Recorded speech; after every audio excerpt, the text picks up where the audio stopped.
as something that's acceptable to come do in British Columbia.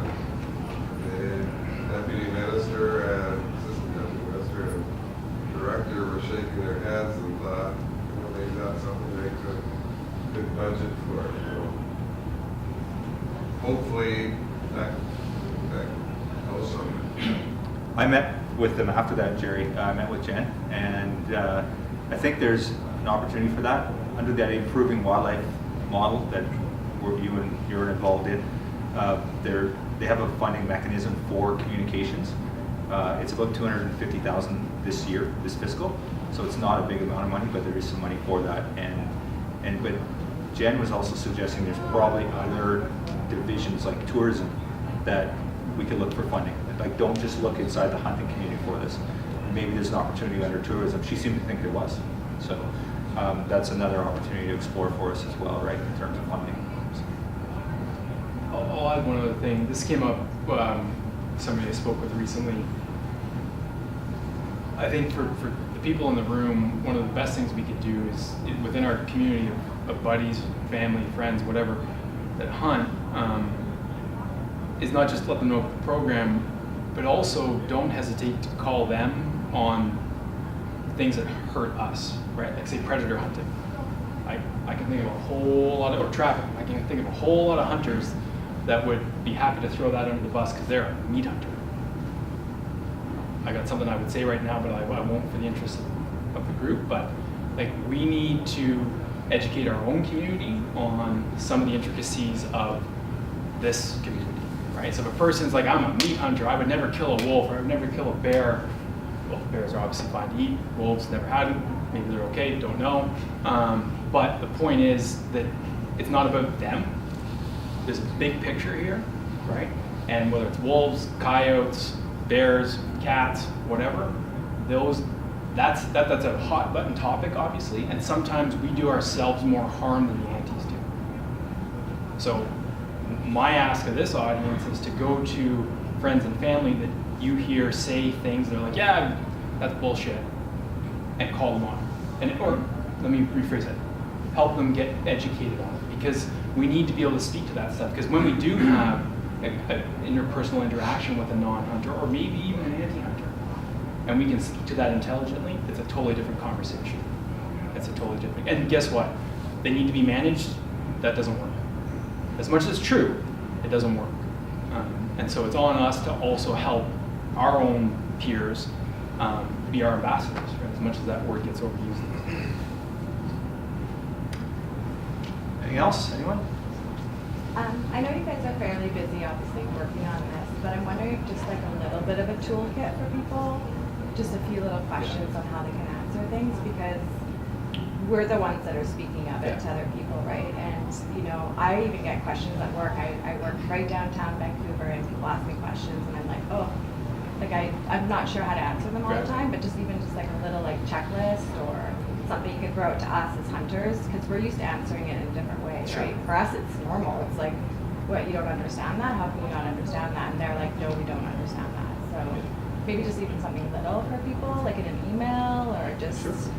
No, we can do that. I mean, we talked about it, and we just, it's not at the top of the pile, but I think... No, of course not, yeah. But no, it just even needs just like to be a few sooner little than questions on like just basics of how to answer things, What's that, Bruce? Can't We don't, unfortunately, we couldn't get a PA system for this room, but basically Rebecca was, to basically say we need a toolkit. You need to educate us. We want to help with the argument. Sometimes we don't have the argument. So educate us, give us that toolkit. And I think that's a very good point, obviously. Yeah, you brought up perfect. Jeff?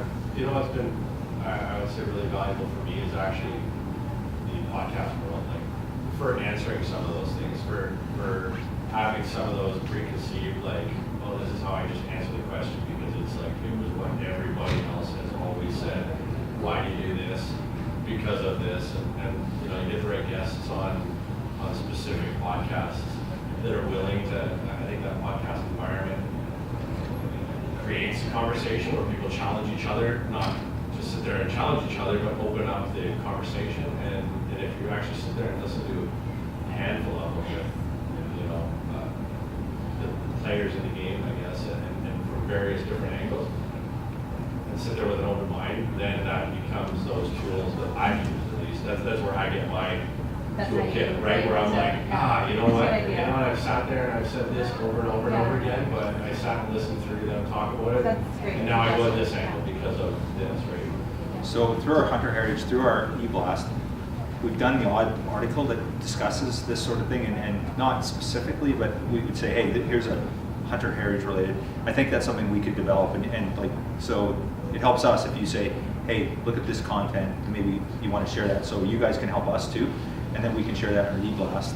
And obviously a lot of the stuff, sometimes, although maybe it appears to be what the message we're trying to get across, sometimes I send Adam stuff, and he's like, no, that's not what we're trying to do here. Like, so, you know, but it's good to have this dialogue, right? I got one ahead of you, but I'll come right back to you. Colin, you had a question? Actually, I was saying, Trev, if anybody in the room comes across podcast articles that they know are helpful, send them in to us. Send Yeah, them that's so great. that we can look at it and we can, to be honest, I personally would set, the great thing about Hunter Heritage is a committee. Not one person is making the call saying, yes, this is what's happening. So everything that comes in goes to the committee, it gets passed around, takes a look at it, it goes to Adam, because he's our brand manager, he's the developer, and he can tweak it, he said, yeah, not quite, or absolutely, this is a perfect fit. Then we can put that back out there. There's a ton of content out there, and it's so hard to wade yourself through what's relevant and what's not. So when you do find something, bring it, let us know. Bring it forward so that we can really look at it, and it will likely help us. Thanks. Okay. Yeah, I'm just really excited about this program as a tool for social media and whatever.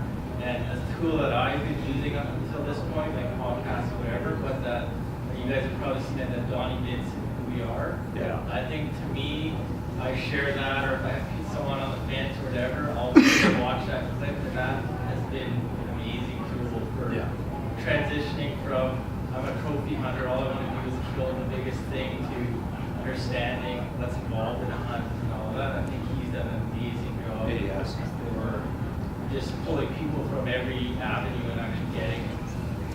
No, that's a great point, and that brings to mind a part of the brand that I didn't cover as well is this brand, this platform is not going to shy away from the tough conversations like trophy hunting.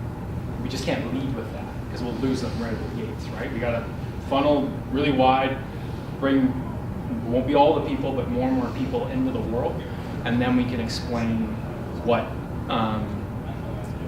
how so-called trophy hunting is actually a benefit in a lot of places, right? And then again, there's hope out there. I think it was last summer, Nat Geo on their Instagram feed posted up, it was like a 5 or 6 picture post of an elephant being killed.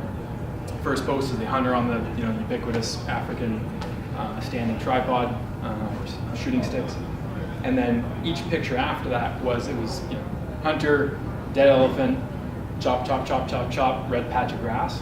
And it was wonderful. It was really well done. They explained the benefit to the community. They explained the fact that literally almost virtually every morsel of that elephant was used. And they did a great job.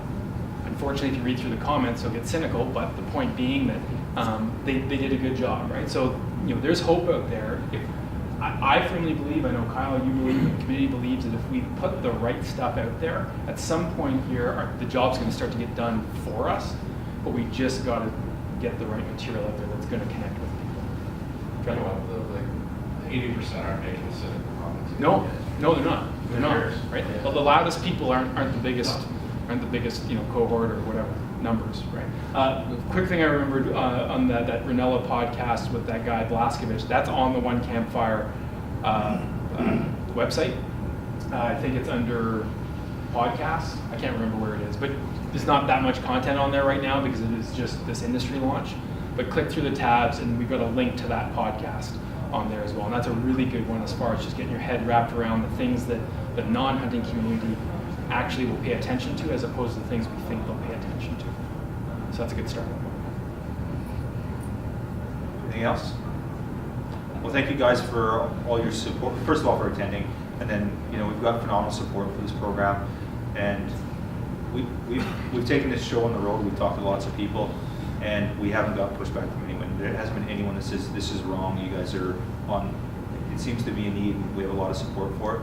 So, you know, anything that you can share with us or share this message to as we grow it, certainly to the non-hunting public, that would be really valuable. And we all have to become the story, and that's how we're going to make change. That's what we need to make this happen.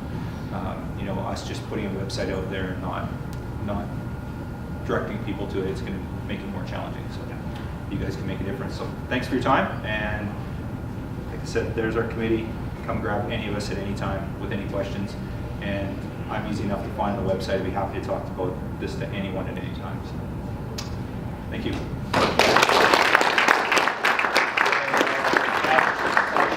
so much for presenting. There's a little token over there too. I'll get you something. But Thank you, sir. appreciate it.